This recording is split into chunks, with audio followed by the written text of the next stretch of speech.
A'udzu bikalimatillahi tammati min syarri ma khalaq. Bismillahirrahmanirrahim. Syai'un fil ar wala fis sama wa huwas samiul alim. Rabbi a'udzu bika min hamazati syayatin wa a'udzu bika rabbi ayahdurun. Ya ayyuhal mu'minun, assalamualaikum warahmatullahi wabarakatuh. Waalaikumsalam warahmatullahi wabarakatuh. Segala puji bagi Allah Tuhan semesta alam, yang mana pada malam ini kita bisa sama-sama berkumpul, tentu dengan rahmat dan karunia-Nya. Kita bisa sama-sama belajar, hadir di sini saat ini dan sekarang. Dan saya ucapkan terima kasih kepada Ayah Guru yang telah bersedia memberikan waktunya kepada kami untuk mengalirkan aliran dari semesta, mengantarkan cahaya kepada kami yang sedang berjalan menemui Tuhan. Salawat serta salam semoga terlimpah curahkan kepada seluruh para nabi dan para rasul, wabil khusus Nabi Muhammad SAW, kepada keluarga, sahabat, hingga kita sebagai umatnya hingga akhir zaman. Dan semoga Allah memberikan cahaya kepada pendengaran, penglihatan, dan hati kita, sehingga kita bisa sama-sama belajar mengenal Tuhan atau merasakan kehadiran Tuhan dalam setiap perjalanan dan langkah-langkah kita. Saya ucapkan terima kasih kepada Ibu Bapak yang selalu bersedia meluangkan waktunya untuk sama-sama kita belajar, mengkaji, dan semoga ini menjadi salah satu tempat belajar kita untuk bisa mengenal Allah. Dan kajian ini bisa Ibu Bapak simak kembali di kajian YouTube untuk bisa mengulang materi yang sudah disampaikan oleh para pemateri. Baiklah, Ayah Guru, namun sebelumnya marilah kita doakan Ayah Guru, semoga beliau beserta keluarganya selalu sehat, damai, dan sejahtera. Amin, amin, amin ya Rabbal Alamin. Bahasan pada malam ini adalah rahasia nafas. Dan ini adalah hal yang sangat esensial sekali. Dan tentunya malam ini akan dikupas tuntas oleh Ayah Guru. Dan namun sebelumnya saya sedikit tadi menulis tulisan bahwa nafasku adalah keberadaanku, nafasku adalah realitasku, nafasku adalah kebenaranku, nafasku adalah kesadaranku, nafasku adalah di sini, saat ini, sekarang. Baik Ayah Guru, untuk memanfaatkan waktu agar materi yang akan disampaikan jauh lebih panjang, untuk waktu saya persilahkan. Atur nuhun. Baik, atur nuhun Teh Lilis. Bismillahirrahmanirrahim. Assalamualaikum warahmatullahi wabarakatuh. Salam sejahtera untuk kita semua. Om Swastiastu, Namo Buddhaya, salam kebajikan, Sampurasun, Rahayu, Sagung Dumadi. Semoga seluruh makhluk hidup, baik yang kelihatan maupun yang tidak kelihatan di setiap ruang dan waktu, di semua tingkatan, senantiasa berbahagia. Segala puji hanya milik Allah, Sang keberadaan, Sang kehadiran, realitas hidup yang ada dalam diri kita, detak jantung kehidupan semesta yang sedang kita rasakan sekarang, sebagai napas yang mengalir dalam diri kita. Dia tidak pernah jauh dari diri kita, dia tidak pernah terkantuk, dia tidak pernah tertidur, senantiasa tekun mengurus dan mengatur seluruh kebutuhan makhluknya tanpa batas. Dia Maha Pengasih, Dia Maha Penyayang. Dia senantiasa mengajarkan kepada seluruh umatnya, seluruh makhluknya untuk senantiasa sadar. Dia tidak pernah menghukum kesalahan makhluknya. Dia tidak pernah mengazab kesalahan umatnya. Dia hanya mengingatkan supaya seluruh makhluknya senantiasa kembali pulang ke jati dirinya masing-masing.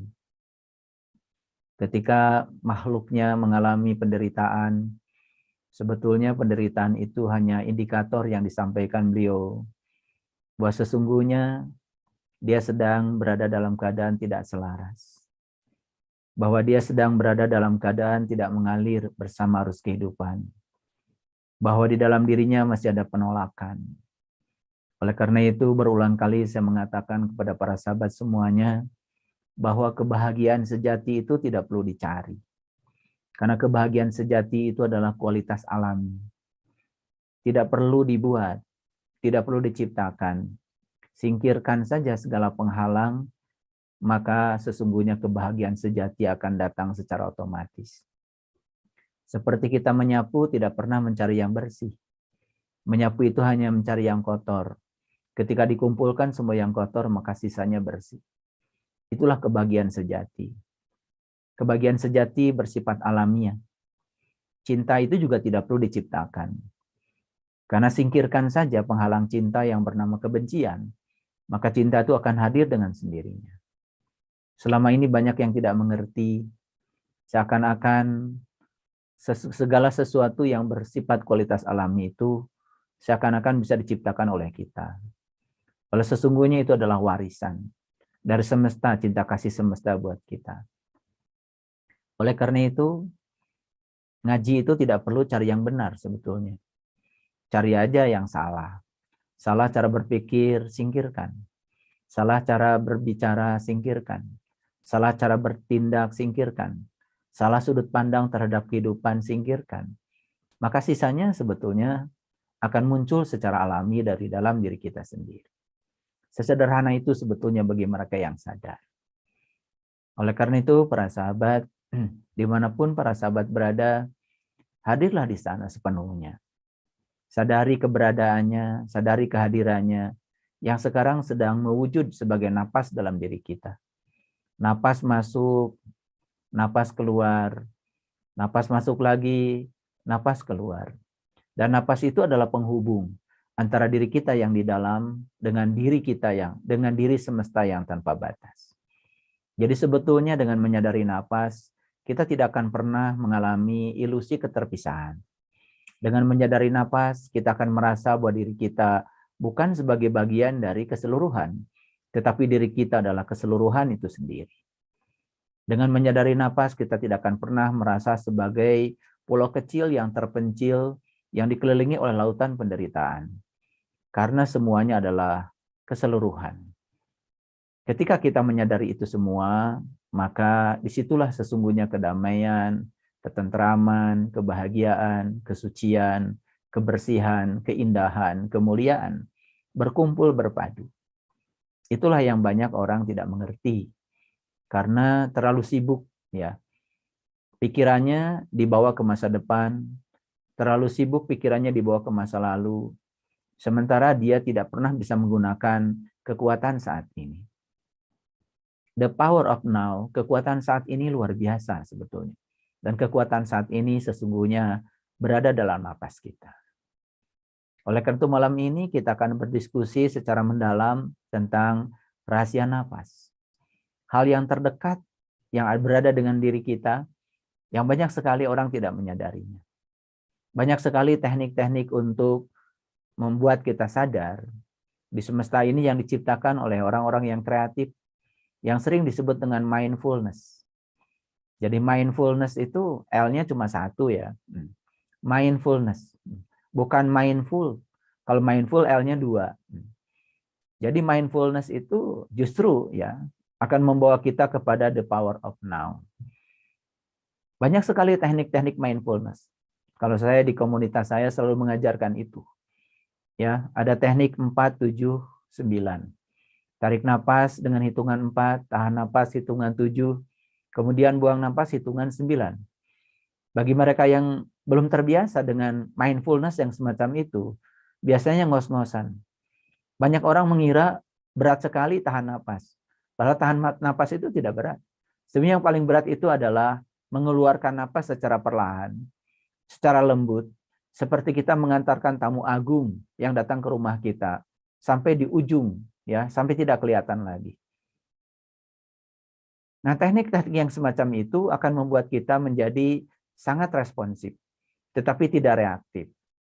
Makanya orang-orang yang terbiasa dengan mindfulness, tekun untuk melatih diri dengan nafasnya, reaksi-reaksi terhadap apapun yang ada di luar biasanya positif, responsif tetapi tidak reaktif. Karena apa? Ada delay ya. Jadi kalau tarik napas hitungan 4, tahan napas hitungan 7, dan buang napas hitungan 9, ada delay ya. 9 kurangi 4 kan 5. Ada delay. Nah, delay itu sebetulnya yang menyebabkan kita selalu berada dalam keadaan sadar sepenuhnya. Nah, itulah yang akan kita diskusikan malam ini, para sahabat. Oleh karena itu, izinkan saya untuk menampilkan presentasi saya, supaya tidak sekedar bicara, ada yang bisa dilihat, sehingga dengan demikian diskusi kita akan semakin menarik ya. Semoga kita bisa menuntaskan beberapa episode dari apa yang saya sudah siapkan. Mari kita lihat slide yang pertama. Sengaja saya menampilkan tulisan ini supaya kita bisa membaca sama-sama dan kita bisa membahasnya secara mendalam dari kalimat per kalimat yang sudah saya tulis. Manusia saat melakukan kebaikan dan keburukan itu pasti dalam keadaan bernapas. Tidak pernah ada orang yang melakukan kebaikan tanpa bernapas. Tidak pernah juga ada orang yang melakukan keburukan tanpa bernapas. Semua perilaku kebaikan dan keburukan dilakukan oleh manusia yang bernapas. Dan itu semua harus dipertanggungjawabkan oleh manusia itu sendiri. Apa maksudnya tulisan ini? Mari kita lihat, fokus ke sini. Sekarang saya sedang bernafas. Napas saya itu kan sebetulnya masuk. Setelah menikmati ruang ciptaannya sendiri, kemudian keluar. Ketika masih diizinkan, masuk lagi. Menikmati ruang ciptaannya sendiri, kemudian keluar. Dan kemudian, ya, saat napas masuk, napas itu akan menyaksikan semua hal yang ada di dalam. Semua keadaan yang ada di dalam. Dan semua hal yang disaksikan oleh napas di dalam itu direkam oleh napas dan kemudian dibawa keluar. Sebetulnya sekarang ini, kondisi kita ini dalam keadaan mengalami siklus hidup mati. Jadi kita ini sekarang sedang mengalami siklus hidup mati sebetulnya. Saat napas masuk, hidup. Saat napas keluar, mati. Saat napas masuk, hidup. Saat napas keluar, mati. Jadi sebetulnya ya aneh sekali kalau ada orang yang takut dengan kehidupan juga takut dengan kematian. Padahal kehidupan dan kematian itu sedang dirasakan sekarang. Kita sekarang sedang mengalami siklus hidup mati. Napas masuk, hidup. Napas keluar, mati. Napas masuk lagi, hidup. Napas keluar, mati. Jadi sekarang ini sedang ada siklus hidup, mati, terus menerus. Jadi sebetulnya yang namanya mati itu, ya mati yang sesungguhnya, ya itu kan sebetulnya sering disebut sebagai menghembuskan napas yang terakhir. Nah, ketika menghembuskan napas yang terakhir, kan artinya napas itu masuk, keluar, dan setelah keluar nggak masuk lagi. Kenapa tidak masuk lagi? Karena napas ini kesadaran, napas ini kecerdasan. Napas ini sebetulnya adalah ruang penciptaan. Jadi sebetulnya yang disebut dengan ruang kosong yang ada di sekitar saya ini, bagi orang yang tidak sadar, betul-betul ruang kosong. Tapi bagi orang yang sadar, ruang kosong ini sebenarnya adalah ruang kehidupan. Ruang kosong ini adalah ruang penciptaan. Ruang kosong ini adalah ruang kesadaran. Kalau kata Nikola Tesla, ruang kosong ini adalah ruang vibrasi. Ruang kosong ini adalah ruang frekuensi. Ruang kosong ini juga ruang energi. Karena semua makhluk hidup itu sebetulnya sekarang sedang mengambil kehidupan, meminjam daya kehidupan dari ruang kosong ini. Jadi ruang kosong ini sering disebut kosong tapi isi, isi tapi kosong. Oleh karena itu, mari kita fokus ke sini saja, ya, supaya kita mendapatkan pelajaran yang sangat penting malam ini. Karena kita ini mengabaikan semuanya, mengabaikan ya semuanya. Padahal ruang kosong ini adalah ruang penciptaan. Semesta ini, ya ruang kosongnya jauh lebih banyak daripada materi. Jarak antar planet itu tentu saja jauh lebih luas dibandingkan ukuran planet itu sendiri. Ruang kosong ini tanpa batas. Tidak ada batasnya. Bahkan kalau kita bicara secara mikroskopik yang namanya atom, atom itu ternyata 99% isi atom itu adalah ruang kosong. Nah, di dalam atom itu ya ada materi yang namanya elektron. Ada juga materi yang disebut dengan inti atom. Di inti atom itu ada yang namanya proton, ada yang namanya neutron. Tetapi materi itu dibandingkan dengan ruang kosongnya itu terlalu kecil. Karena materi itu cuma 1%. 99% itu ruang kosong. Jadi sebetulnya tubuh kita pun ya kalau dicermati secara mendalam, sebenarnya tubuh kita juga ruang kosongnya lebih banyak. Nah, oleh karena itu maka materi itu sebenarnya berasal dari energi yang memadat. Jadi asal muasalnya materi kan sebetulnya adalah energi. Makanya materi dan energi itu menurut Einstein itu setara. Maka ada rumus E sama dengan mc kuadrat. Itu adalah rumus yang menyatakan kesetaraan antara materi dan energi. Materi adalah energi, energi adalah materi. Nah, kita kan sering lupa bahwa ketika kita makan, sebetulnya yang dibutuhkan oleh kita kan bukan makanan. Yang kita butuhkan kan sebenarnya energi. Cuman kita lupa bahwa sebetulnya kita sedang memasukkan energi lewat materi, lewat makanan yang kita makan. Kan makanan yang kita makan itu diproses oleh tubuh, oleh mesin yang sangat luar biasa ini, ya. Bagian ampasnya dikeluarkan, ya. Bagian-bagian tertentu yang penting diserap oleh darah, ya. Kemudian jadi darah, jadi daging, jadi tulang, jadi semua organ tubuh kita. Kita sering lupa bahwa sebetulnya tubuh kita ini adalah makanan yang kita makan. Makanya hati-hati dengan makanan yang mau kita makan.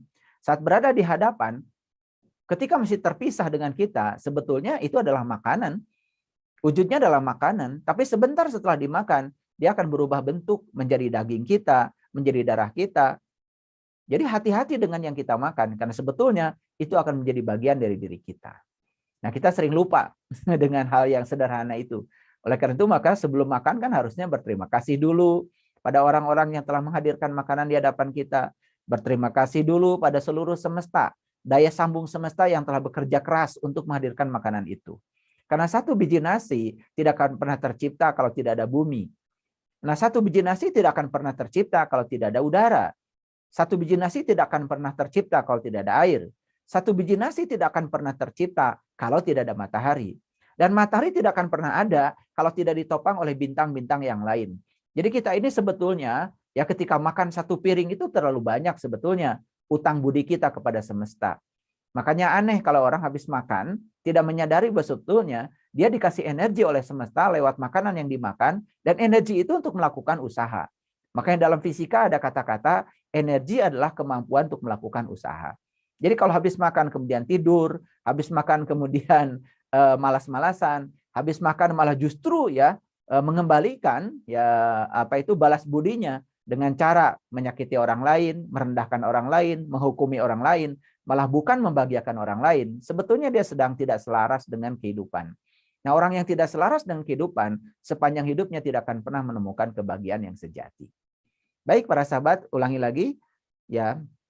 Saya sedang berbicara ruang kosong ini, dan ruang kosong ini adalah ruang kesadaran. Di sini segala sesuatu tercipta. Kita nanam bunga, tumbuh menjadi bunga yang indah. Kita nanam pohon, tumbuh menjadi pohon yang indah. Kita nanam apapun biji-bijian, tumbuh menjadi pohon yang subur. Kan semua tercipta di ruang kosong ini. Dan ruang ini dibutuhkan. Karena kalau tidak ada ruang, bagaimana semua bisa tercipta? Makanya sebetulnya ketika seseorang meninggal, pertama yang akan diambil itu adalah aspek yang ada hubungannya dengan tanah. Yang kedua, aspek yang ada hubungan dengan air. Yang ketiga, aspek yang ada hubungan dengan udara. Yang keempat adalah aspek yang ada hubungan dengan api. Dan yang terakhir, ada aspek yang ada hubungan dengan ruang kosong. Jadi sebetulnya ada pengambilan ruang kosong dalam diri kita. Itulah ketika orang meninggal itu, sebenarnya 5 aspek ini diambil kembali oleh semesta, dikembalikan karena itu hanyalah pinjaman. Dan kita harus sadar bahwa sebetulnya napas yang sedang berjalan dalam diri kita saat ini juga sebetulnya pinjaman. Daya hidup yang sedang dipinjamkan kepada kita. Semua pinjaman pada waktu dan ruangnya harus dikembalikan. Nah, makanya oleh karena itu, maka orang meninggal sering disebut menghembuskan napas yang terakhir. Nah, ketika napas mengalir ke dalam, napas itu akan menjadi saksi. Saksi terhadap apa yang kita lakukan, baik itu kebaikan maupun keburukan. Bayangkan ya, kalau manusia banyak melakukan keburukan, di dalam dirinya itu ada kebencian, ya, ada ada hasud, ada dengki, ada iri hati, dan macam-macam sampah kehidupan, itu kemudian terbaca oleh napas kita dan kemudian dibawa ke ruang kehidupan. Bayangkan ya, ruang kehidupan ini begitu banyak ya polutan. Polutan yang dihasilkan oleh manusia di ruang dirinya yang kemudian disaksikan oleh napas yang mengalir keluar masuk. Nah, bisa dibayangkan ya. Nah, kalau ruang kehidupan ini begitu banyak ya energi ya dengan frekuensi yang rendah, dan energi ini kan suatu saat akan dikembalikan lagi kepada pencipta dari energi itu sendiri. Nah, tiada lain adalah diri kita. Oleh karena itu maka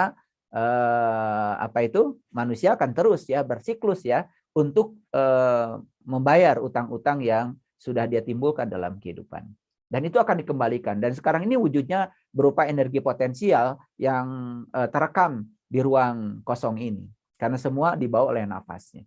Oleh karena itu maka hati-hati ya dengan napas. Karena napas adalah menjadi saksi. Bukan sekedar penghubung antara diri yang di dalam dengan semesta yang tanpa batas, tapi napas itu kemudian juga menjadi saksi.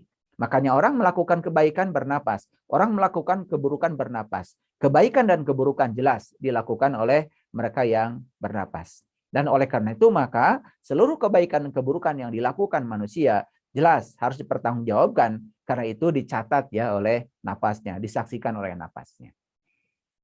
Kemudian yang kedua, tidak ada manusia yang mampu menarik napas dan menahannya untuk selama-lamanya. Yang terjadi adalah napas masuk melinggi di dalam diri, dan setelah itu napas keluar, kembali memasuki ruang kehidupan. Saat napas masuk ke dalam diri, kemudian memasuki ruang penting dalam kehidupan, dalam tubuh manusia, nah, maka napas itu akan menjadi saksi nyata yang tidak akan pernah berbohong tentang segala hal yang terjadi di dalam diri. Dan saat napas terlontar keluar akan membawa semua rekaman kejadian atau data di dalam diri. Masuklah data itu, ya segala hal itu di ruang cipta rasa. Makanya oleh karena itu harus hati-hati, harus waspada dengan napas. Makanya dalam Quran itu surat Al-Baqarah ya, ada yang namanya ayat kursi. Nah, pasti semua kan pada hafal ayat kursi. Nah, ayat kursi itu bagian yang paling penting adalah Allahu la ilaha illa huwal hayyul qayyum. Allah tidak ada Tuhan selain Dia ya yang senantiasa berdiri tegak. La ta'khuduhu sinatu wal naum. Dia tidak pernah tertidur, tidak pernah terkantuk. Mari kita sadari para sahabat. Saat kita tidur, mata kita tertidur. Saat kita tidur, telinga kita tertidur. Mulut kita tertidur. Tangan kita tertidur. Semua tertidur. Satu-satunya yang tidak pernah tertidur adalah nafas. Nah, anehnya banyak sekali yang tidak menyadari. Pernah nggak kita minta izin pada nafas kalau mau tidur? Tolong ya, nafas, jangan ikut tidur. Jangan ikut ngantuk. Karena kalau nafas ikut tidur, 2 menit saja ya bablas. Ya, kita tidak ada di sini lagi. Tapi hebatnya semesta ini luar biasa. Walaupun kita banyak lupa, tidak pernah izin ya, tetapi nafas selalu ada dan hadir. Karena itu memang janjinya beliau. Allahu la ilaha illa huwal hayyul qayyum la ta'khuduhu sinatu wala naum. Jadi Allah tidak pernah tertidur, Allah tidak pernah terkantuk. Yang tidak pernah tertidur dan terkantuk pada diri kita adalah nafas kita. Sesederhana itu sebetulnya.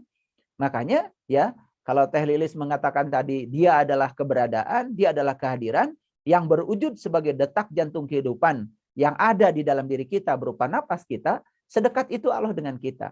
Lebih dekat daripada urat nadi leher kita. Jadi aneh kalau ada orang yang tidak bisa merasakan kehadiran Allah. Memangnya mau seperti apa Allah itu hadir? Ingin dalam wujud apa atau Allah itu hadir? Bukankah kehadiran Dia yang paling nyata dalam diri kita adalah daya hidup yang dipinjam kepada kita, yaitu napas kita.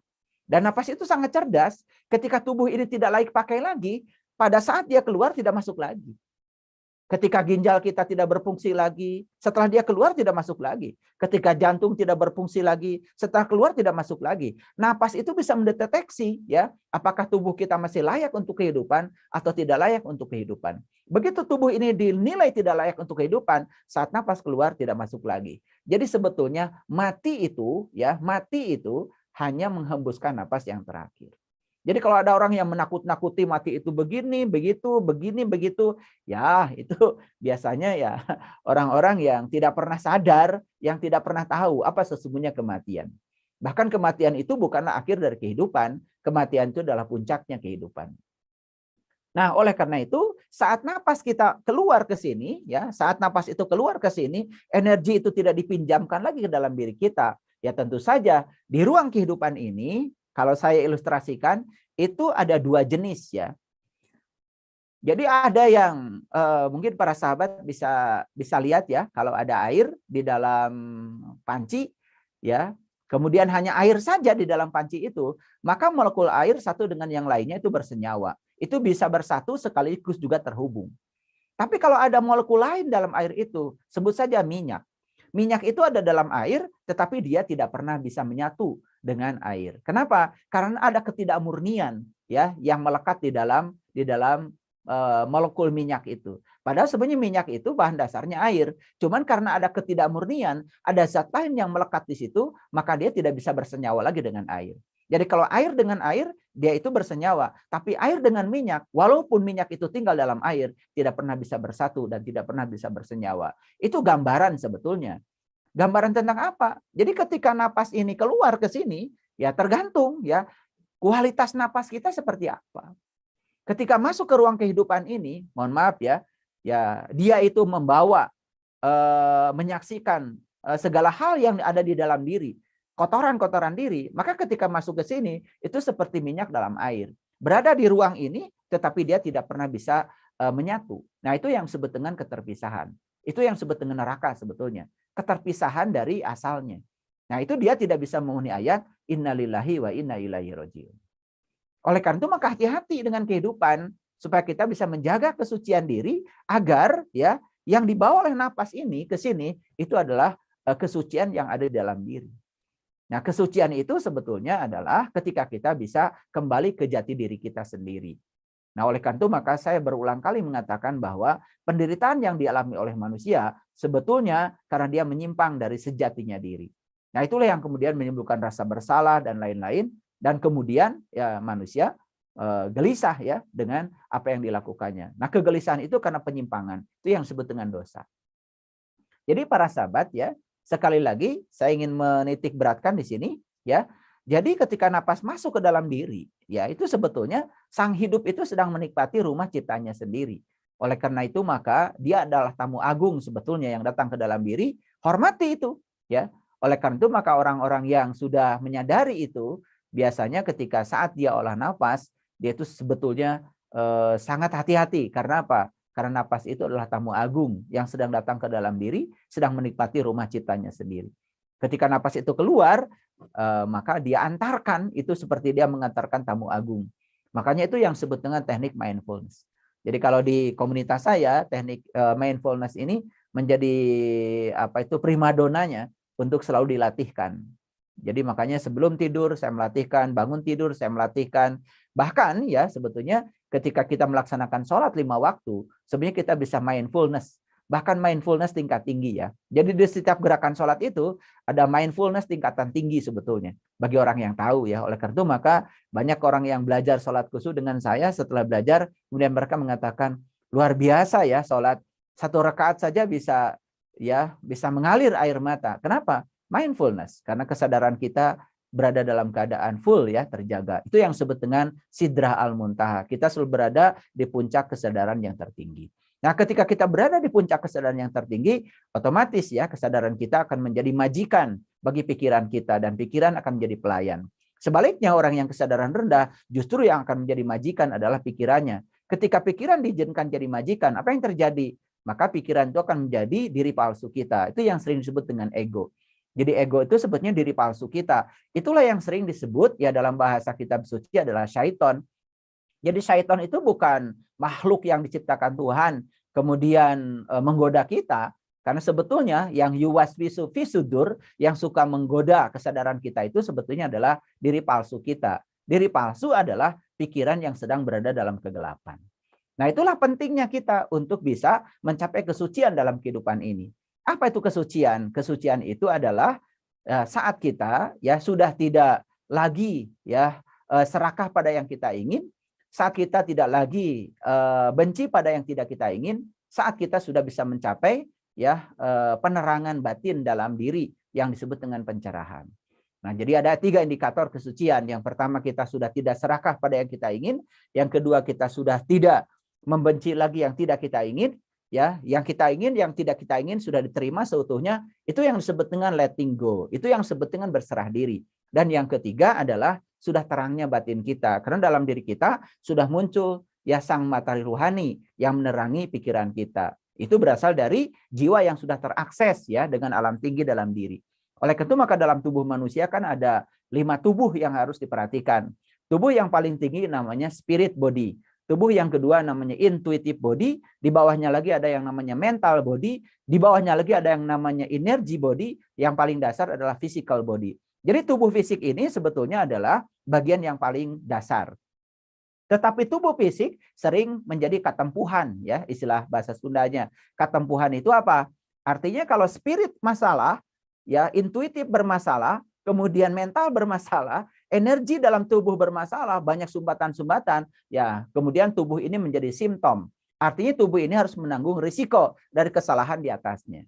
Jadi oleh karena itu orang-orang yang berpenyakit dalam fisik ya, kalau pergi ke rumah sakit ya dia hanya diterapi fisiknya saja. Nah itu makanya ketika sudah diterapi, dikasih obat, sebentar sembuh, besok tumbuh lagi. Itu sebabnya akar masalahnya tidak pernah disentuh. Nah kita harus masuk ke akar masalahnya. Akar masalahnya di mana? Itu di spirit body. Akar masalahnya di mana? Itu di intuitive body, di mental body, di energy body. Kalau itu dibereskan bagian atasnya, otomatis ya tubuh fisik itu akan menjadi segar ya.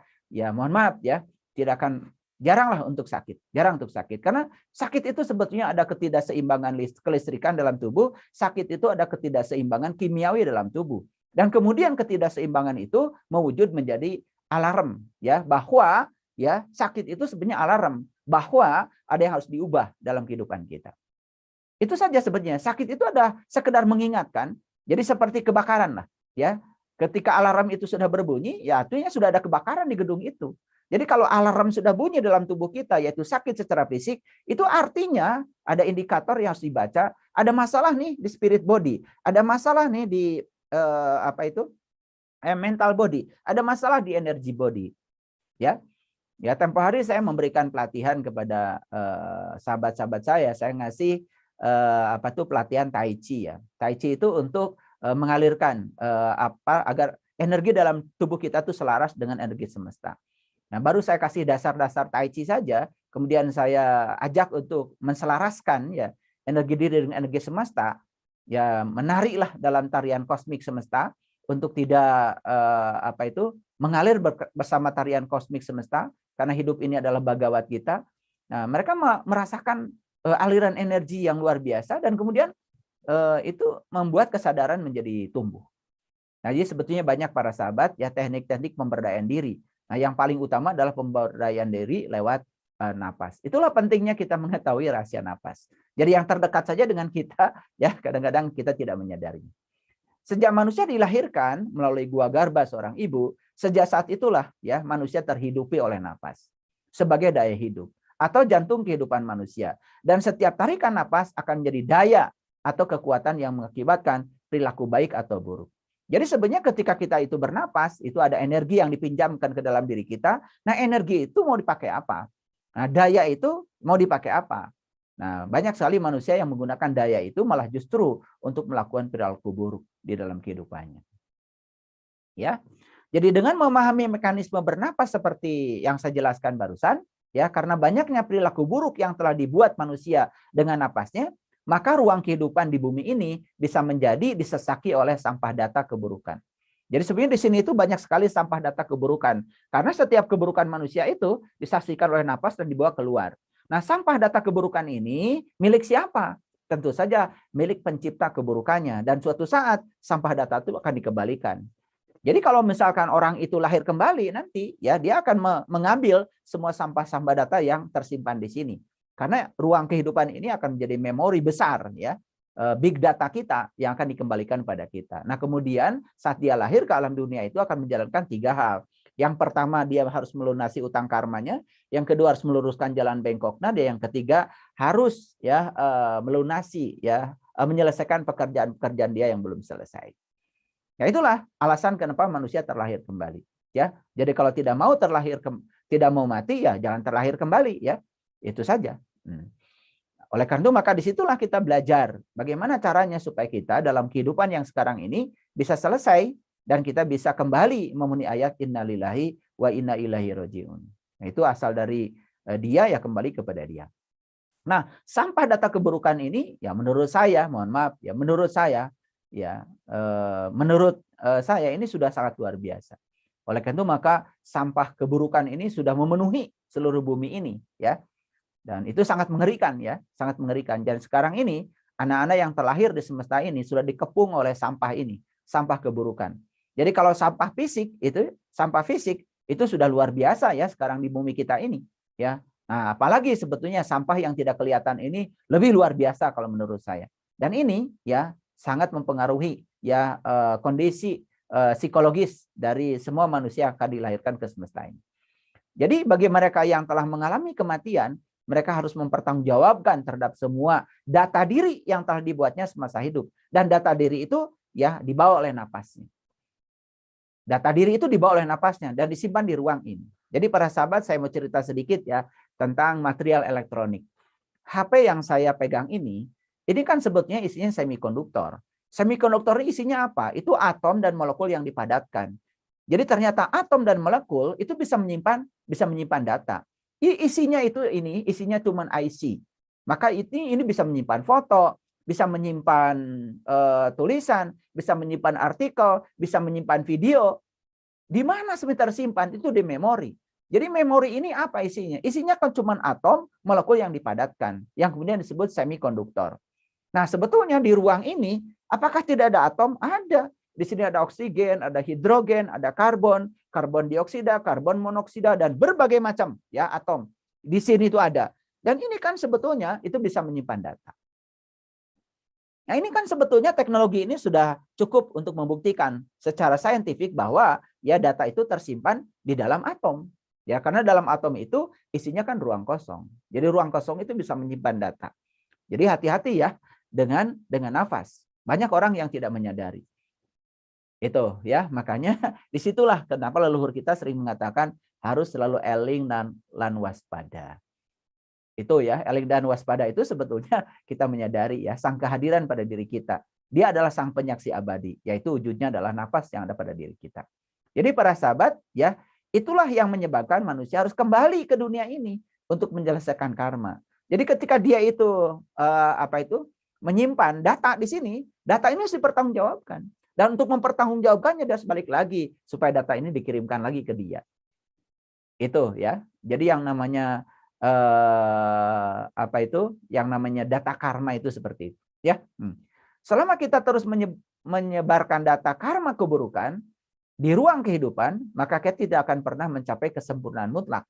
Nah, untuk memanunggal dalam ketunggalannya bersama Sang Maha Suci. Seperti yang tadi ya, ketika butiran minyak itu walaupun ada dalam air, dia tidak akan pernah bisa bersenyawa dengan air. Karena dia dianggap sebagai barang asing.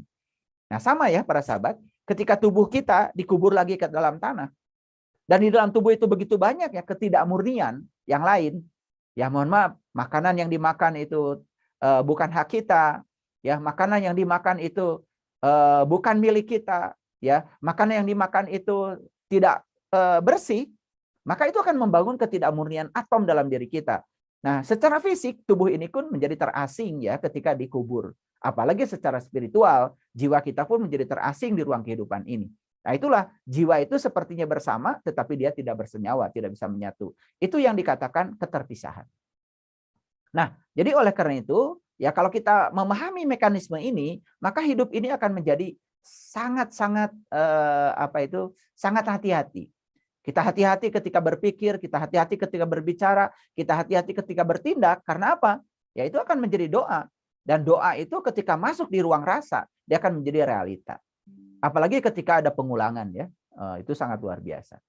Nah, jadi para sahabat ya perlu diperhatikan ini. Jadi harus dipahami bahwa kesempurnaan itu pun bukan tujuan.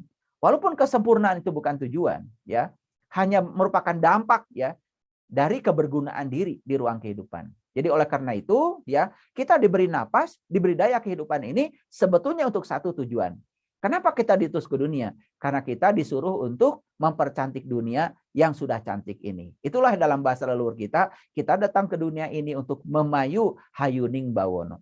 Jadi oleh karena itu, ya kualitas manusia dilihat dari kebergunaan dia di ruang kehidupan. Jadi mohon maaf ya, kualitas manusia bukan dilihat dari berapa banyak ibadahnya, berapa banyak ritualnya, ya, kelihatan bajunya, baju agama atau tidak, bukan itu, ya. Jadi kualitas manusia dilihat dari kebergunaan dia di ruang kehidupan ini. Makanya ya kalau kami ya di Tanah Parahiang itu memiliki 6 rukun iman.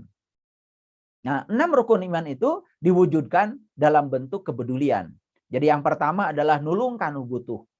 Jadi nulung kanu butuh berarti kita ini harus memiliki kompetensi dalam hidup supaya kita berguna dan kita harus mengerti visi dan misi Allah terhadap kehidupan kita. Jadi Allah itu sebelum menciptakan kita sebenarnya beliau sudah menggariskan visi dan misi hidup buat kita. Makanya kita ini adalah makhluk yang unik.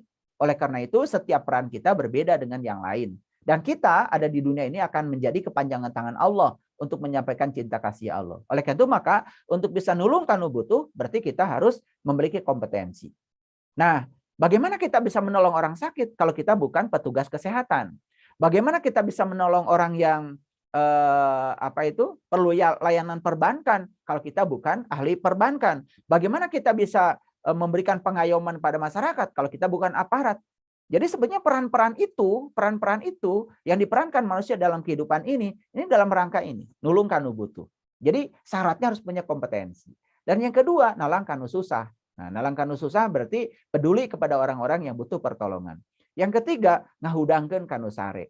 Bagaimana kita bisa membangunkan orang yang tertidur kalau kita pun masih tertidur? Yang keempat, nyaangan kanu poekeun. Bagaimana kita bisa memberikan terang kepada orang yang gelap kalau kita sendiri masih dalam kegelapan? Lucu ya, banyak orang yang berani ya menerangi orang lain padahal dia sebenarnya dalam kegelapan. Ya, terutama kegelapan batin, ya, kegelapan batin. Jadi apa yang disampaikan lewat mulutnya itu cuma kata-kata saja, yang kata-kata itu belum terbukti ya di dalam kehidupan dia. Kemudian yang kelima adalah nepak kanu poho. Kita harus bisa mengingatkan orang yang lupa, terutama lupa pada jati dirinya. Dan yang keenam adalah nganter kanu keeng. Nganter kanu keeng itu apa maksudnya? Nganter kanu keeng berarti membebaskan orang yang takut. Karena manusia ini kebanyakan takut ya, cemas. Nah, kecemasan itu biasanya tentang hari esok. Kenapa? Karena pikiran kita selalu ditarik ke hari esok. Akibat apa? Akibat tidak hadir di saat ini. Kenapa? Karena dia sendiri tidak pernah menyadari napasnya. Jadi mindfulness-nya tidak jalan. Nah, ini sebetulnya saya hanya memicu aja pikiran para sahabat supaya cerdas sedikit ya. Sehingga dengan dipicu oleh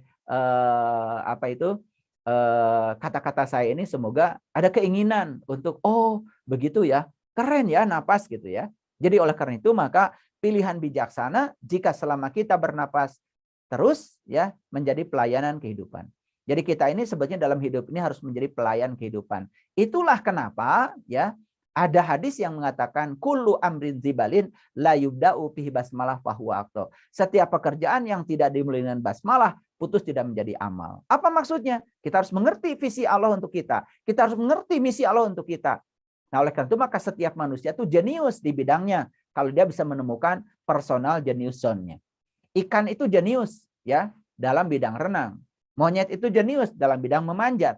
Tentu saja ketika ikan disuruh memanjat, maka ikan akan kelihatan idiot. Sama seperti monyet disuruh berenang, akan kelihatan idiot. Nah, ketika manusia kelihatan idiot, dalam tanda kutip, sebetulnya karena dia belum menemukan personal genius zone-nya. Dia belum menemukan ya peran apa sebetulnya yang dititipkan Allah ke dalam dirinya.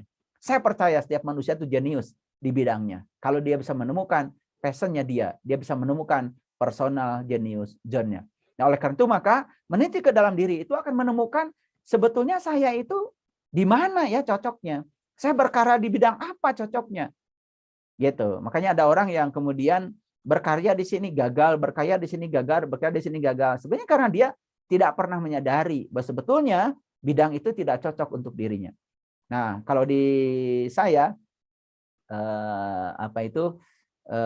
ada treatment khusus ya untuk orang-orang yang semacam itu, ya kita bantu supaya dia bisa menemukan personal genius zone-nya, supaya dia menemukan passion-nya ya, sehingga dia bisa menemukan visi Allah untuk dirinya. Nah, sehingga ketika sudah dia menemukan visi Allah untuk dirinya, dia itu hidupnya digerakkan oleh Allah. Karena banyak orang yang hidupnya digerakkan oleh ketakutan, kecemasan, bukan digerakkan oleh Allah. Pengakuan di mulutnya saja, dia didriven oleh Allah, pada sebetulnya yang menggerakkan dia itu hanyalah ketakutan. Orang bekerja karena takut kekurangan, orang bekerja karena takut anaknya ke sekolah. Ya, walaupun dia mengatakan dia drive oleh Allah, sebenarnya dia didrive oleh ketakutannya sendiri. Makanya apa yang terjadi? Like attracts like. Jadi dalam hidupnya dia akan menemukan yang serupa dengan yang ada di pikirannya. Jadi like attracts like itu, maka kita akan menarik yang serupa dalam kehidupan. Itu yang disebut dengan hukum tarik-menarik. Nah, itu bahaya ya hukum tarik-menarik itu, karena itu nyata. Jadi kalau kita tidak bahagia di dalam, maka kita akan menarik ketidakbahagiaan dari luar. Makanya bahagia dulu, maka sukses akan datang. Bukan sukses dulu baru bahagia akan datang. Itu yang ketukar. Jadi tidak usah ya bahagia itu menunggu teman datang. Bahagia aja dulu. Insya Allah teman akan datang. Karena kalau kita sudah bahagia, teman-teman pasti rindu untuk datang. Kan itu keren ya. Nah, itulah kenapa bahagia dengan senang berbeda. Kalau bahagia itu sebetulnya adalah kondisi pikiran. Kalau senang itu sebetulnya saat kita mendapatkan yang kita ingin. Jadi senang itu beda dengan bahagia. Nah, selama ini kita keliru mengartikan bahagia itu apa yang disebut dengan senang oleh kita. Kita punya rumah baru, itu senang, itu bukan bahagia. Karena bahagia itu tidak bergantung pada ada atau tidak adanya rumah. Bahagia itu tidak bergantung orang baik atau tidak baik kepada kita. Karena bahagia artinya adalah kita sudah tidak konflik dengan diri kita sendiri. Barangkali itu ya, Teh Lilis. Ya, saya hanya menampilkan satu slide aja. Sebenarnya saya sudah menyiapkan 11 slide, tapi mungkin kuliahnya sampai besok pagi ya. Nah, ini aja satu slide saya tampilkan, semoga bisa diskusi kita lebih dalam lagi. Hatur nuhun ya. Assalamualaikum warahmatullahi wabarakatuh. Alhamdulillah, terima kasih Ayah Guru. Ini memang sungguh sangat luar biasa.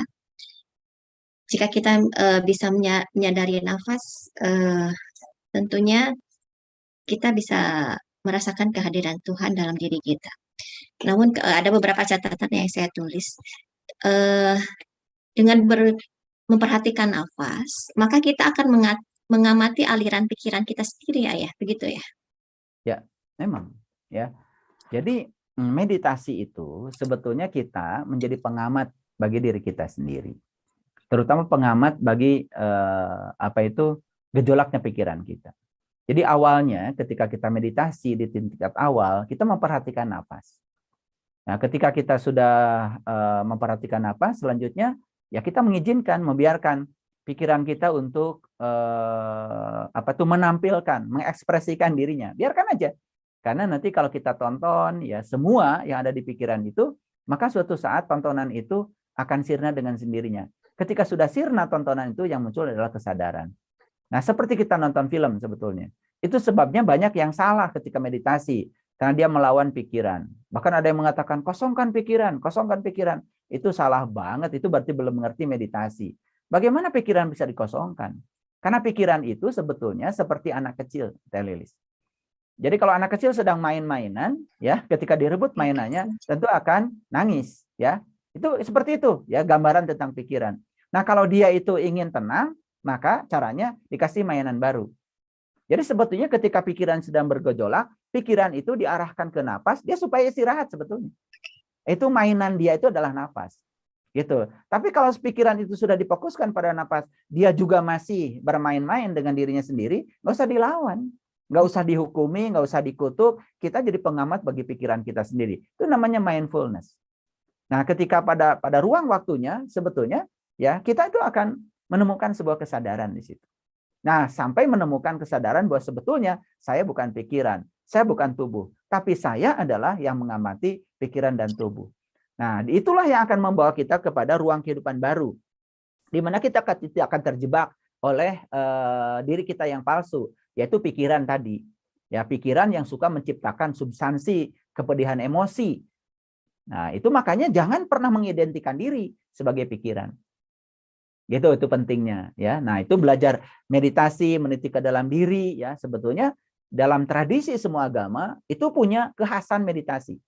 Mohon maaf ya, bagi para sahabat yang beragama Islam, di Islam sendiri sebetulnya ada meditasi itu, cuman istilahnya bukan meditasi. Ada yang namanya muhasabah, ada yang namanya tafakur. Ya, istilahnya aja yang berbeda. Tapi intinya adalah bagaimana kita memposisikan diri bahwa sebetulnya kita adalah pengamat bagi diri kita sendiri. Itulah munculnya kesadaran. Itu. Alhamdulillah. Terima kasih Ayah Guru, sangat mewakili dari banyaknya pertanyaan yang timbul dalam diri saya. Dan seperti halnya saya mengutip kata-kata dari salah satu lagu Ayah bahwa dengan nafas kita seharusnya kita bersedia mengalir bersama keinginan Tuhan ya Ayah. Kalau Ya, jika memang kita bisa menyadari itu ya, betul ya. Betul. Makanya kan penderitaan itu adalah indikator bahwa kita tidak selaras dengan kehidupan. Penderitaan itu adalah tanda bahwa kita belum mengalir dengan kehidupan. Penderitaan itu adalah tanda atau alarm bahwa kita masih ada penolakan terhadap kehidupan. Nah, sebetulnya ya dengan kita sering menyadari nafas ya, seperti itu ya, kemudian kita semakin dalam, lalu kita akan tahu bahwa kita ini bukan siapa-siapa, kita tidak tahu apa-apa, kita tidak punya apa-apa, dan kita juga tidak tahu apa-apa, itu yang akan menyebabkan betapa mudah kita untuk angkat tangan. Makanya ada kata-kata bijak ya, kalau kita angkat tangan, maka Tuhan turun tangan. Tapi kalau kita turun tangan, maka Tuhan angkat tangan. Jadi sebetulnya biarkan Tuhan turun tangan, maka kita angkat tangan. Apa artinya? Nah, disitulah kita menyerahkan segala urusan kepada Dia. Nah, ketika segala urusan diserahkan kepada Dia, apa yang terjadi? Yang terjadi kita tidak merasa diri kita bisa, maka Dia akan turun tangan. Saat turun tangan, maka disitulah yang disebut dengan wa yarzuqhu min haitsu la yahtasib. Ada energi yang tak terbatas yang bekerja. Nah, itu yang selama ini tidak pernah kita berdayakan. Makanya di atas pikiran masih ada kecerdasan yang melampaui pikiran. Cuman banyak yang belum bisa menggunakan itu, ya, sehingga hidupnya menjadi serba terbatas. Itu, Felis. Betul, terima kasih ya Guru. Namun pada malam ini saya pun mengundang Ibu Bapak yang ingin bertanya atau menyampaikan apresiasi atau menyapa Ayah Guru, dipersilahkan bisa lewat chat atau raise hand. Oke, mangga. Untuk penanya pertama saya sampaikan kepada Bapak Sulaiman Iman. Silakan Pak. Tolong dibantu Kang Yudi untuk diannya. Assalamualaikum warahmatullahi wabarakatuh ya. Waalaikumsalam warahmatullahi wabarakatuh. Silakan Pak Sulaiman. Ya. Mau nanya Ayah, bagaimana caranya untuk tafakur agar dapat mengetahui bagaimana jalan napas yang benar. Oke. Baik ya Pak Sulaiman ya. Tentu saja ya kalau saya menjawab di sini ya cuman sekedar tanya jawab. Tapi kalau mau datang ke tempat saya nanti akan diajarkan secara langsung praktek-prakteknya. Ya. Jadi ya, maka Nabi Muhammad sendiri kan mengatakan mut anta qabla mut. Belajarlah kamu mati selagi hidup. Karena orang mati itu tidak bernapas. Orang mati itu tidak melihat, orang mati tidak mendengar, orang mati tidak bicara, orang mati tidak bernapas, bahkan orang mati tidak berpikir. Nah itu ya dalam ajaran Jawa tuh ada mengatakan harus belajar mati sajroning urip. Nah kita sebetulnya punya patron-patron itu. Nah itu sebetulnya teknik tafakur yang sebenarnya. Kita tafakur itu bukan diam di pinggir pantai, kemudian cuman memperhatikan itu ini gitu ya, nggak bisa ya. Nah disitulah pentingnya ada guru yang bisa mengarahkan kita untuk meniti ke dalam sehingga kita menemukan fokus. Nah ketika kita sudah bisa belajar mati selagi hidup, apa yang terjadi? Kita akan menemukan fokus baru di mana cahaya yang cahaya ilahi yang ada dalam diri itu mulai bersinar. Nah saat cahaya itu bersinar, maka pikiran kita pun tercahayakan oleh sinarnya. Maka pikiran itu akan menjadi tunduk pada kesadaran kita. Itulah sebenarnya tafakur yang sebenarnya yang diajarkan dalam Islam. Cuman kebanyakan orang ngomong tafakur, tapi prakteknya tidak mengerti. Nah, jadi kalau Ayah Sulaiman mau belajar itu ya tinggal datang aja ke tempat saya nanti diajarkan praktek-praktek yang menuju ke sana. Terima kasih. Iya, mohon doanya Guru dan sampai sana. Baik. Assalamualaikum. Terima kasih Ayah Sulaiman atas pertanyaannya. Ditunggu lagi apabila ada ibu bapak yang hendak bertanya kepada Ayah Guru. Namun sambil menunggu dari pertanyaan Ayah Bunda, gini Ayah, Nah, apa kaitannya nafas dengan rasa syukur? Justru ketika harusnya kita menyadari nafas, seharusnya rasa syukur kita jauh lebih tinggi dan lebih tinggi. Begitu ya, Ayah? Ya. Apa sebetulnya syukur itu? Nah, ini yang sering salah kaprah ya. Jadi kalau kita belajar dari Quran, syukur itu kebalikan daripada kufur. Jadi la in syakartum la azidannakum wa la in kafartum inna azabi lasyadid. Jadi syukur itu kebalikan dari kata kufur. Jadi kalau kufur itu artinya tertutup, maka syukur itu artinya terbuka. Nah, ini saya beri pengertian yang lebih detail ya. Jadi syukur itu sebenarnya artinya terbuka. Apa yang terbuka? Jadi terbuka itu berarti tidak ada penolakan. Jadi syukur yang sebenarnya itu ya tadi, ketika kita sudah bebas dari keserakahan terhadap yang kita inginkan, kebencian kepada yang tidak kita inginkan. Jadi sebetulnya kalau kita masih serakah pada yang kita inginkan dan benci pada yang tidak kita inginkan, itu belum syukur. Dan kebanyakan syukur itu kan sekarang, syukuran itu justru pada saat kita mendapatkan yang diinginkan. Hampir tidak pernah ada ya, Teh Lilis, syukuran ketika dia mendapatkan yang tidak diinginkan. Jadi bentuk syukur yang sebenarnya bukan pesta, bukan makan-makan di restoran. Dan pasti kalau Teh Lilis diajak makan-makan di restoran sama teman, pasti dia mendapatkan yang dia inginkan. Tidak mungkin Teh Lilis diundang sama teman ketika dia baru saja turun pangkat, misalkan diundang makan di restoran. Nah harusnya syukur tuh begitu, naik pangkat, ngundang makan, turun pangkat juga udah makan.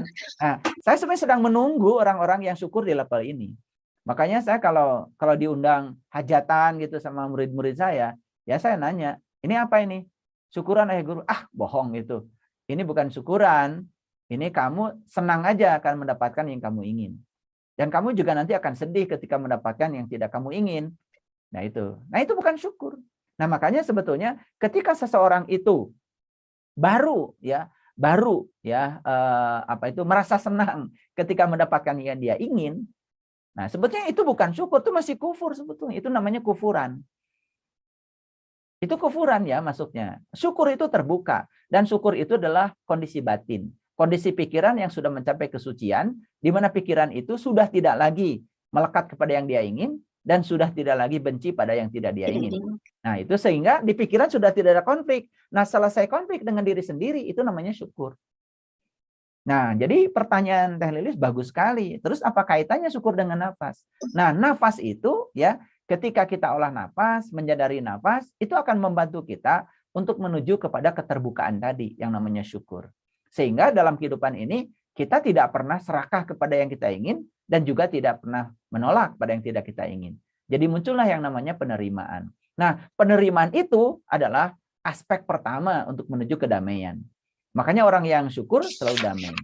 Nah, syukur itu selama ini baru dikaitkan dengan ketika kita mendapat yang kita inginkan, alhamdulillah. Makanya Nabi sendiri kan mengatakan, ketika kamu mendapat yang diinginkan, ucapkan alhamdulillah. Yang tidak diinginkan pun ucapkan alhamdulillah, kan sebetulnya begitu. Jadi alhamdulillah itu segala puji milik Allah. Artinya kalau kita mengakui bahwa sebetulnya apa yang terjadi di belakangnya ada kehadirannya, ya akui semuanya. Jangan yang disebut baik oleh pikiran kita terima. Apa yang disebut buruk oleh pikiran kita tidak terima. Padahal dalam Quran Allah mengatakan, apa yang disebut baik oleh kamu, siapa tahu itu malah buruk bagi kamu. Dan apa yang disebut dengan buruk oleh kamu, siapa itu baik bagi kamu. Seperti tadi malam saya menjelaskan tentang lumpur ya. Lumpur itu adalah bagian ya memang bau ya. Lumpur itu becek, lumpur itu kotor, lumpur itu menjijikkan. Tetapi ya pohon teratai tidak menolak lumpur. Karena dia tidak menolak lumpur, dia tumbuh dalam lumpur. Maka dia akan berhasil menanam akar di lumpur. Kemudian dia bisa menembus air dengan tangkainya. Dan dia bisa membuka kelopak di udara. Dia kemudian menembus tribuana ya, 3 alam. Karena dia menerima lumpur. Nah, kebanyakan kan manusia tidak mau menerima lumpur, Teh. Ya kan? Ya, tidak mau orang yang tidak setuju pada dia, ingin semua orang setuju pada dia. Ingin semua orang seragam dengan dia. Nah, makanya kan sebetulnya ya pakai seragam di sekolah itu tidak bagus ya. Karena itu sudah melanggar hukum alam. Lalu seakan-akan manusia itu diseragamkan. Kan diseragamkan bajunya, nanti diseragamkan nilainya. Sehingga anak-anak harus mencapai nilai yang sama matematikanya. Sehingga ada yang namanya ya ketuntasan minimal di sekolah. semua anak harus mencapai ketuntasan matematika yang sama. Itu kan sebenarnya penindasan. Dan harusnya ya itu dia tidak begitu, karena anak itu mungkin saja tidak suka matematika, dia suka seni. Dia jeniusnya bukan di situ. Nah, kurikulum yang lama tidak pernah menghargai itu. Keragaman itu tidak dihargai. Makanya Kemendikbudristek sekarang kemudian menelurkan yang namanya kurikulum Merdeka Belajar. Jadi tidak boleh lagi ada penindasan akademik yang semacam itu. Jadi anak itu diarahkan untuk menemukan personal genius zone-nya. Nah, ini kan sebetulnya pendidikan yang memanusiakan manusia. Karena selama ini pendidikan malah justru ya menjadikan manusia menjadi orang lain, tidak menjadi dirinya sendiri. Jadi betul sekali bahwa sebetulnya napas dengan syukur ini luar biasa. Asal pemahaman syukurnya benar. Karena syukur selama ini itu kan biasanya punya rumah baru, Teh Lilis diundang, mobil baru, Teh Lilis diundang, ya kan? Ya gitu, ya. Nah, jarang sekali kan Teh Lilis, wah baru ketipu rumahnya diundang gitu ya. Jarang kan? Nah, mungkin tidak pernah diundang. Nah, syukur itu kondisi batin yang sudah bisa menerima baik yang kita inginkan, yang tidak diinginkan dengan cara yang sama. Itu sebenarnya yang namanya syukur. Alhamdulillah. Tidak berhenti ucap syukur saya atas semua aliran kasih sayang dari semesta ini. Sepertinya belum ada penanya. Baiklah, kalau begitu saya bertanya, karena banyak catatan yang saya tulis. Gini Ayah, life ongoing proses. Hidup ada itu adalah dinamis, hidup itu adalah balancing. Dan untuk menyadari nafas tentu kita perlu latihan. Dan untuk bisa pada posisi sukacita itu memang perlu ketekunan. Dan ketika kita berada pada posisi sukacita, apakah kita bisa kembali lagi pada posisi duka cita, itu gimana Ayah? Ya, jadi sebetulnya kalau kita masih sukacita, duka cita, berarti sebetulnya amplitudo kehidupan kita itu masih besar amplitudonya. Mungkin saya perlu gambarkan ya kayak gini. Saya mohon izin, saya mau share screen biar pertanyaan Teh Lilis dijawab dengan mudah ya. Oke. Baik, jadi sebetulnya kan ada yang namanya gelombang. Nah, kalau kita bicara gelombang, itu kan begini gelombang itu. Nah, kan bicara gini. Gelombang, ya. Nah, jadi yang namanya amplitudo ini. Ini namanya amplitudo. Jadi amplitudo itu adalah simplangan maksimum. Nah, jadi kalau kita ini masih begini, cut ke atas, turun ke bawah, cut. Nah, ini berarti kita masih diperbudak oleh dualitas. Nah, ini kan sebetulnya disebut dengan bukit, ya. Oke. Nah, ini kan disebut dengan lembah ya. Lembah. Nah, ketika di bukit disebut aja sukacita gitu. Ya. Ketika lembah disebut aja duka cita kan gitu. Duka cita. Nah, kenapa masih ada sukacita dan duka cita? Karena kita masih membiarkan diri kita terbawa oleh gelombang. Itu sama seperti rumah kita yang kemudian digetarkan oleh gempa. Gempa itu kan sebenarnya getaran yang merambat. Jadi di kedalaman laut tertentu ada getaran yang dirambatkan lewat mediumnya tanah sehingga rumah kita ikut begini ya. Ketika kita masih begini itu namanya destruktif. Itu pasti akan mengalami kehancuran. Nah, tugas kita dalam hidup ini adalah sebetulnya melemahkan amplitudo Teh. Jadi sebenarnya kalau bisa ya dikurangilah jadi itu. Nah, kalau bisa lagi ya lebih kurang lagi lah. Lebih gini. Kan gitu. Betul. Nah, kalau bisa ya datar aja gini. Nah, ini yang disebut dengan tadi sudah selesai dengan diri sendiri. Nah, sebetulnya kalau masih sukacita, duka cita, sebenarnya kita ini masih terjebak oleh dualitas. Nah, itu sebabnya di Quran surat Al-Balad kan ada kata-kata begini. Wahadainahu najdain. Aku telah berikan dua jalan loh, yaitu bukit dan lembah. Awas, kamu jangan memilih bukit dan memilih lembah. Maka Allah menawarkan, tidakkah kamu mencoba jalan mendaki? Nah, jalan mendaki itu berarti kita harus menuju kepada keluasan supaya jadi luas. Nah, orang yang luas jadi luas. Maka dia yang sudah luas. Dia tidak ada penghukuman, ya tidak terjebak baik buruk, tidak terjebak benar salah. Nah, itu artinya sudah datar. Nah, di titik inilah yang namanya kebijaksanaan. Ini dalam bahasa fisika, ini sebenarnya entropinya sudah nol. Ini entropinya sudah nol. Ini yang dikatakan muslim itu. Jadi muslim itu adalah orang yang sudah mencapai entropi sama dengan nol. Itu artinya dia sudah selesai dengan dirinya sendiri. Bahkan bahagia pun sudah tidak digantungkan pada orang lain. Gitu. Bahagia itu tidak digantungkan pada ada dan tidak ada yang di luar. Jadi bahagia itu sudah selesai dengan dirinya sendiri. Nah, sehingga tidak pernah merengek-rengek untuk dicintai, merengek-rengek untuk diberi perhatian, karena dia sudah jadi sumber cinta. Gitu. Nah, orang yang sudah seperti itu, nah ini udah datar nih. Jadi sebenarnya buat apa kita belajar meditasi, belajar spiritual? Sebetulnya belajar spiritual itu mengecilkan amplitudo.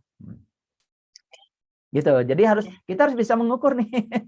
Nah, kalau amplitudonya nggak mengecil, mohon maaf ya, tahajudnya banyak, sholatnya banyak, baca Qur'annya one day wajud, tapi masih gini, itu ada yang salah tuh belajar.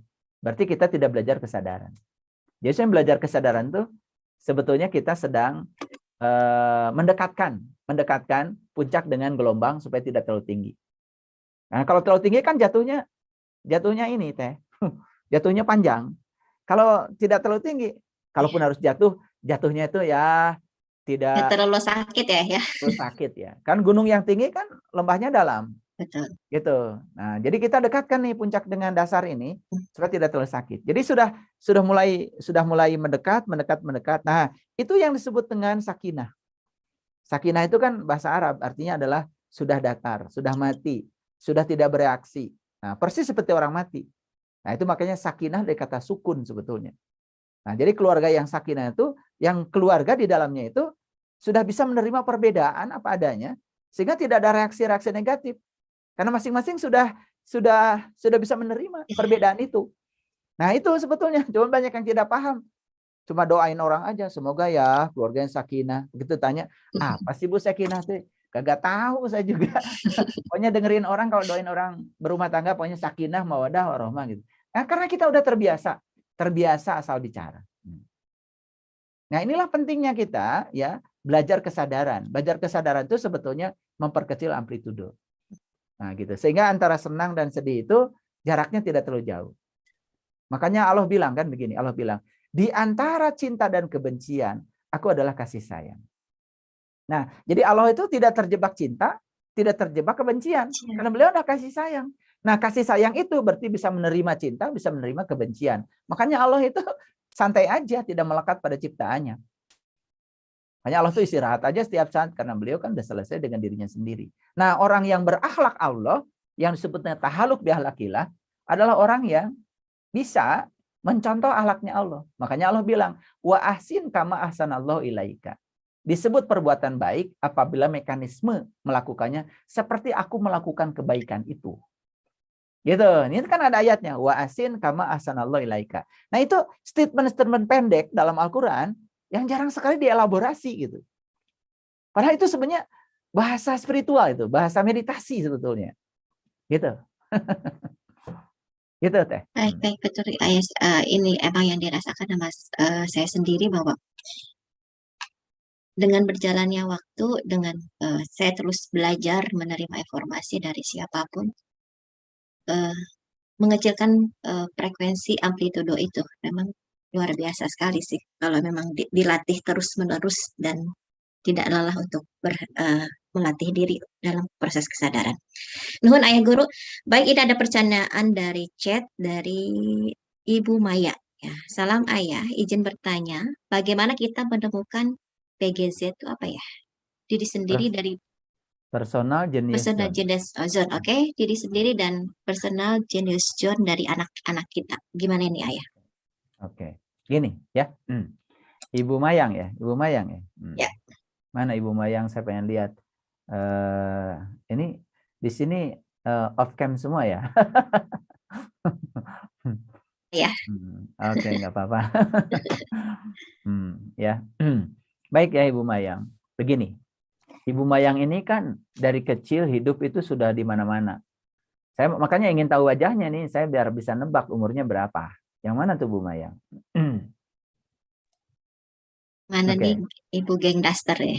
Oh ya, oh, ya, nggak apa-apa, nggak apa-apa. Gini, kita ini kan sudah hidup lama lah di dunia, ya. Jadi saya tebak aja, misalkan Ibu Mayang usia 40. Dalam 40 itu kan masa Bu Mayang tidak menemukan yang disukai dalam hidup? Masa tidak menemukan yang disukai? Itu kan? Pasti ada dong yang disukai. Nah, mulai dari situ. Ketika kita menyenangi sesuatu, kemudian tekunin aja sesuatu itu. Nah, ketika kita menekuni sesuatu, disitulah kita akan menemukan, oh ternyata saya tuh jenius ya di bidang ini. Ini contoh nih, contoh. Saya punya, ada orang yang tidak sekolah, salah satu di komunitas saya. Tidak sekolah, nulis juga tidak bisa. Dan dia kalau pegang orang ini, dia tuh bisa tahu, oh ini kayaknya sakitnya ini. Bahkan saya tes ya. Coba pegang kaki saya. Wah ini kecapean nih, ayah tuh pegal ini gitu. Ah kamu bener gitu. Nah terus saya tanya, kapan kamu mulai punya kemampuan ini? Jadi rupanya dari kecil itu dia, nah tangannya kan jadi jenius. Dan dia kalau mijit orang itu tidak ada capeknya. Gitu. Nah berarti, ini Ibu Maya. Berarti dia itu sebetulnya menemukan personal genius zone-nya. Nah sekarang bagaimana dengan anak? Masa anak tidak ada yang disukainya? Ketika anak suka lari-lari, wah ini kayaknya anak ini tidak suka duduk nih, sukanya lari. Ya biarkan aja dia lari-lari. Siapa tahu nanti jadi pemain bola, dia jadi olahragawan, jadi atlet, kan gitu. Nah kita sering memaksa anak ketika lari-lari, kamu nakal ya, nggak bisa duduk, nggak bisa diem, malah kita marah-marah. Padahal dia itu sedang mengembangkan personal genius zone-nya secara alami. Nah, anak kita akan tidak kelihatan personal genius zone-nya ketika anak kita itu dipaksa untuk menjadi ibu bapaknya. Ayo, dosa kita apa kepada anak? Begitu anak lahir, anak kita diberi label. Yang pertama label agama. Yang kedua disuruh mengaku jadi orang beriman. Nah, personal genius zone-nya tidak berkembang karena sudah dibungkam oleh kita sendiri. Lalu dia tidak menjadi dirinya sendiri. Padahal sebetulnya ada rencana besar dari Tuhan pada anak kita. Makanya anak kita ini tamu agung yang datang ke semesta sebetulnya untuk kita hormati. Makanya kemarin saya diundang para sahabat di Malaysia, ya, ada sebuah perkumpulan di Malaysia, guru-guru, dan saya diundang di sana untuk berbicara. Dan saya kasih judul pembicaranya adalah menjadikan anak di sekolah sebagai guru. Dan semua terkejut dengan konsep itu. Karena selama ini kita menganggap anak itu seakan-akan itu adalah ruang kosong yang siap untuk dicekokin apapun oleh ibunya, bapaknya, termasuk gurunya gitu. Makanya anak tidak suka pesantren, paksa aja masuk pesantren. Padahal dia bukan personal genius. Mohon maaf ya, saya pernah mencabut seorang anak dari pesantren karena jerawatnya besar-besar gitu. Itu murid saya. Kemudian saya cabut dari pesantren, jerawatnya hilang. Dan ketika jerawatnya hilang, kemudian dia minta disekolahkan di sekolah catering. Dan sekarang itu anak itu berkembang ya, karena senangnya masak. Kan dia sebetulnya jenius di bidang masak. Ya. Nah, cuman kita sering mengatakan jenius itu harus sekolah, jenius itu harus S1, S2, S3. Ya Allah. Itu jenius buatan kita. Anak kita dipaksa, makanya stres ya. Harus S1, harus S2, S3. Dan ukuran keberhasilan anak itu adalah sekolah. Padahal banyak sekali ya contoh-contoh di dunia orang nggak sekolah bisa sukses. Karena menemukan personal genius. Nah ini harus hati-hati ya. Harus hati-hati. Karena kita memandang anak lahir ke dunia itu seperti kertas kosong yang siap ditulisi. Dan tulisannya suka-suka kita. Makanya 3 dosa besar orang tua. 1, ikut campur urusan pendidikan. 2, ikut campur urusan pekerjaan. 3, ikut campur urusan jodoh. Sampai saat jodoh-jodohnya kemudian ikut campur. Itu dosa besar orang tua. Maka anaknya tidak pernah menjadi dirinya sendiri. Ya anaknya jadi orang tua. Dan ketika anak itu menjadi orang tua, ya jelas. Dia sebetulnya sudah melanggar dari hukum alamnya dia. Dia tidak menjadi dirinya sendiri. Gitu ya, Ibu Maya. Alhamdulillah sekali. Oke. Baik, kita beralih kepada Bunda Ita dari Solo. Silakan Bunda. Assalamualaikum warahmatullahi wabarakatuh. Alhamdulillah bisa dipertemukan lagi dengan Ayah Guru dengan materinya yang luar biasa.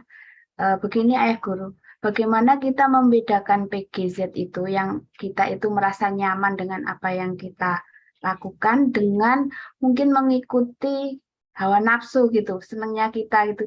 Itu bagaimana untuk membedakan bahwa ini mengikuti kesenangan kita dalam artian itu produk dari mungkin ego kita atau nafsu kita, atau memang itu betul-betul memang PGZ kita dari sananya begitu. Yang pertama Ya. itu, kemudian yang kedua tentang campur tangan orang tua dalam pendidikan anak ataupun menentukan jodoh dan sebagainya itu, bagaimana kita mensikapi hal tersebut. Kita itu tetap membebaskan, memberikan kesempatan kepada anak untuk menjadi dirinya sendiri, namun dalam perjalanannya kadang itu kan kita itu ada kekhawatiran karena mungkin anak kita juga akan mengalami pengalaman hidupnya sendiri yang mungkin kita sebagai orang tua itu kan sok tahu, jangan begitu, jangan begini, begitu, ada sedikit mengatur.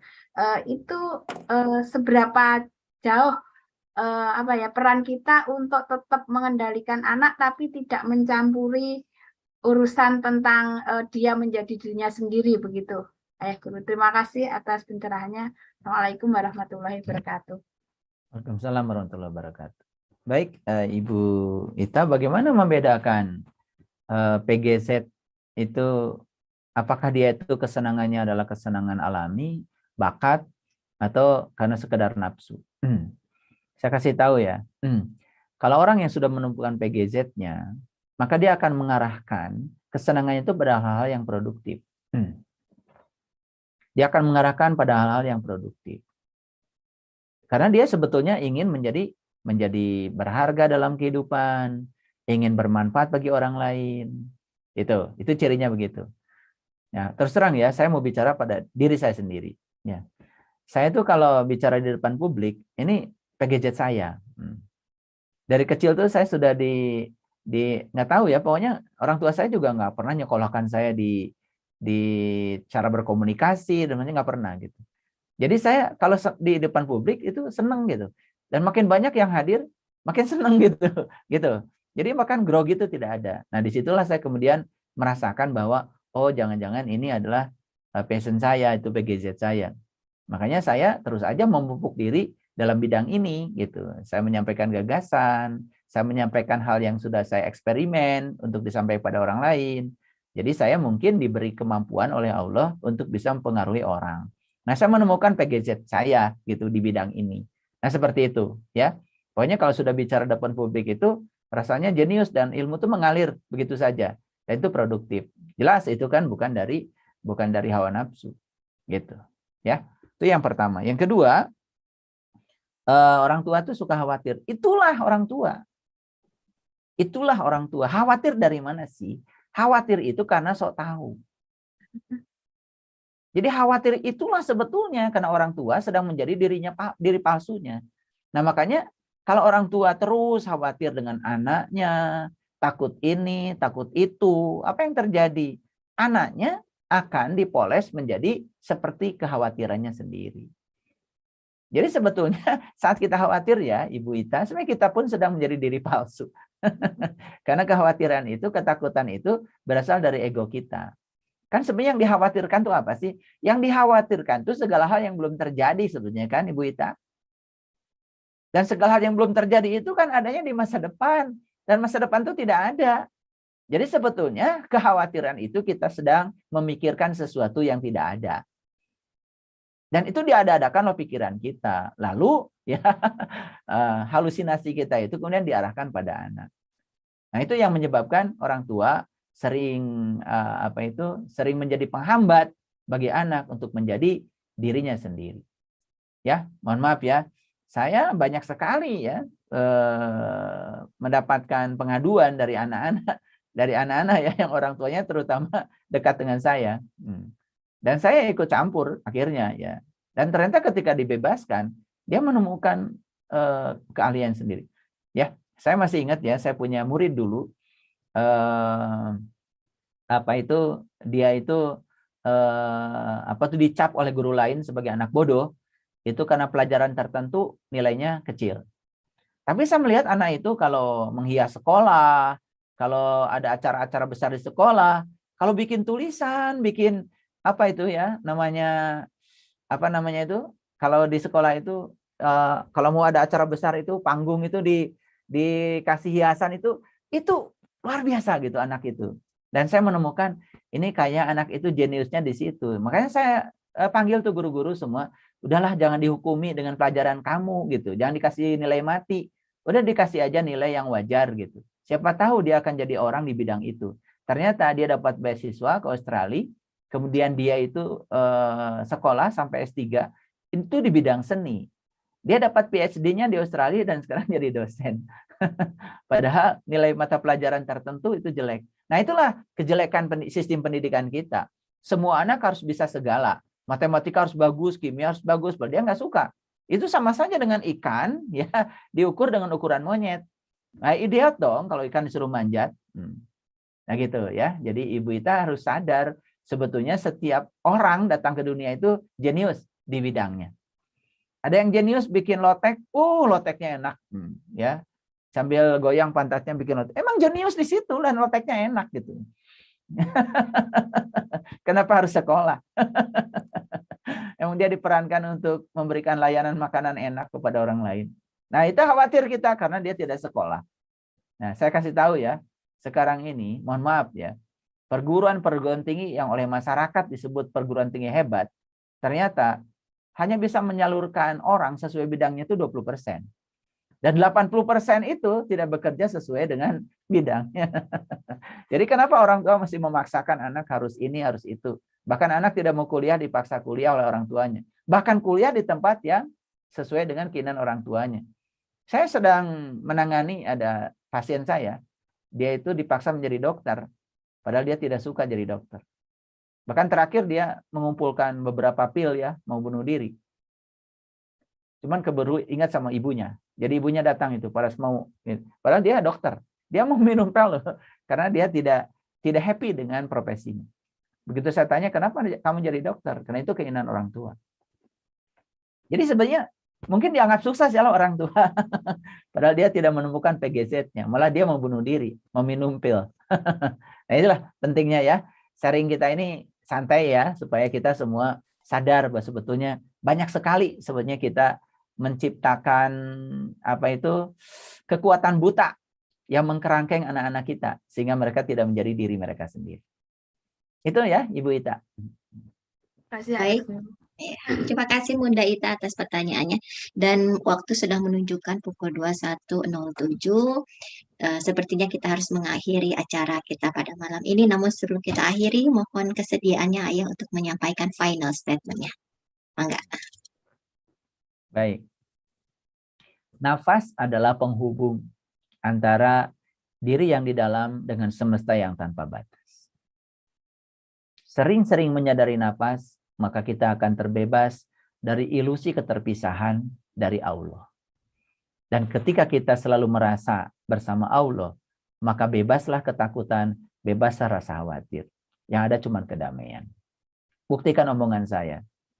Dan itu luar biasa. Terima kasih. Baik. Terima kasih Ayah Guru. Semoga setelah kita menyimak paparan dari Ayah Guru yang disampaikan, semakin membuka mata, hati, dan pendengaran kita yang haus akan petunjuk Tuhan dan menjadikan jiwa-jiwa kita yang sedang melakukan perjalanan ini bisa memahami esensi hidup yang sesungguhnya. Baik, terima kasih banyak kepada Ayah Bunda yang selalu berkenan hadir pada kajian Kamana. Mudah-mudahan kita bisa bertemu kembali di lain kesempatan. Terima kasih Ayah Guru. Mohon maaf lahir dan batin. Wabillahi taufiq wal hidayah. Wassalamualaikum warahmatullahi wabarakatuh. Nuhun wilujeng istirahat sadayana. Terima kasih. Atur nuhun Ayah. Makasih Ayah Guru. Atur nuhun. Alhamdulillah. Atur